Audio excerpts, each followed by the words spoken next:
Today, I have for you a very cool mechanical chronograph with one of the most beautiful dials I've seen in a while.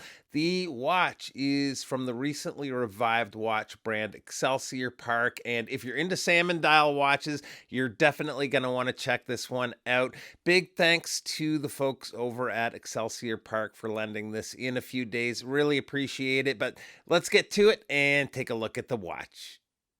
Now, Excelsior Park is a brand that was one of many victims of the quartz crisis in the 1980s.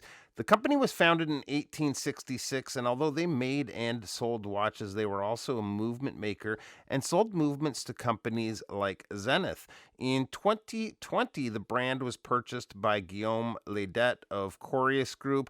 They've revived three brands now. One I've recently shown here is Nevada Grenchen. The other is Volcane, as well as this one, Excelsior Park. You should check out Guillaume's Instagram at Guillaume_2406. He's also got a couple other projects on the go, two new modern brands that look really interesting too. So back to the watch here, and this is a thing of beauty. From the beautiful salmon dial to that domed crystal, it's a stunning watch.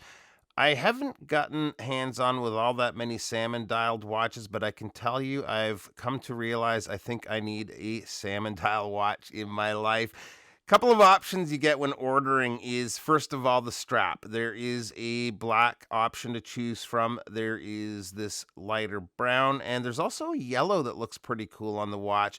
I like the strap. The leather feels great right out of the box, so no need for any break-in period. We have got signed hardware, signed Excelsior Park, and the straps are quick release. The other interesting option you don't get all that often is the case back. The watch comes with both a solid and a display case back. When you order, you're given the chance to choose which is to be installed on the watch. The second case back is sent out in this leather pouch if you ever want to swap it out. Thankfully, they have the display case back installed for us so we can get a look at that Sellita SW510 movement.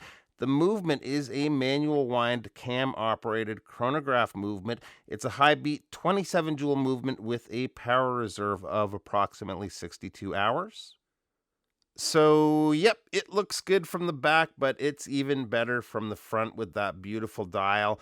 The main area of the dial is vertically brushed, but the subdials, even though they're the same color, still somewhat contrast the rest of the dial with how they catch the light differently. At the 9 o'clock, we have the running seconds. Over at the 3, the subdial displays the minutes for the chronograph function, and tying the look all together is those heat-treated blued hands. When they catch the light against that salmon dial, this thing comes to life. One other detail I like is the font on the hour markers. I was speaking with a couple of people about the fact that maybe applied markers would be a better look, but the more I wear this, I think it could distract from the rest of the watch. It wouldn't look bad, but I'm happy with the printed on markers as well as the printed minute track. When it comes to moving pieces, the crown and pushers, first of all, the crown is an unsigned push-pull crown.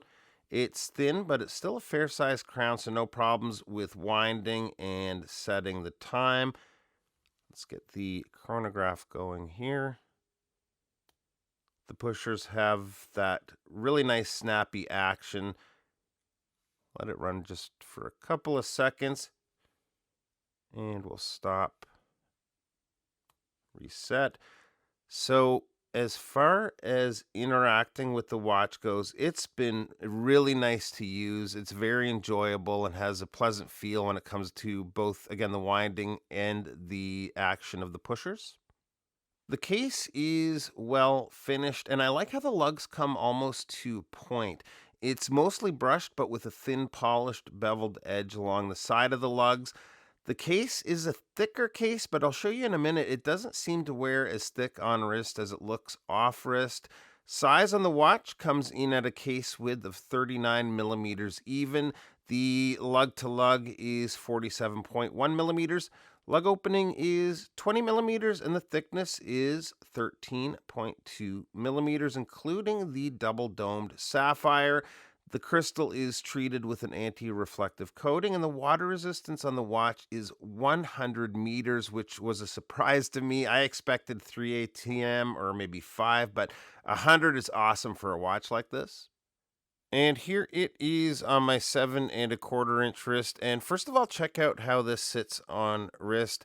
I don't really mind thicker watches personally, but if you do, this seems to hide the thickness with the way they've done the case slash lugs. It is definitely a gorgeous watch. It's a beautiful watch, and I can say 100% that I've caught myself looking down at this a lot more than I usually would. Price on this one comes in at 1900 USD. Link to where you can find these will be below, and definitely give their site a look. They have lots of cool watches, and I'm sure more on the way. Thanks for taking a few minutes to stop by, and we'll see you real soon. Bye-bye.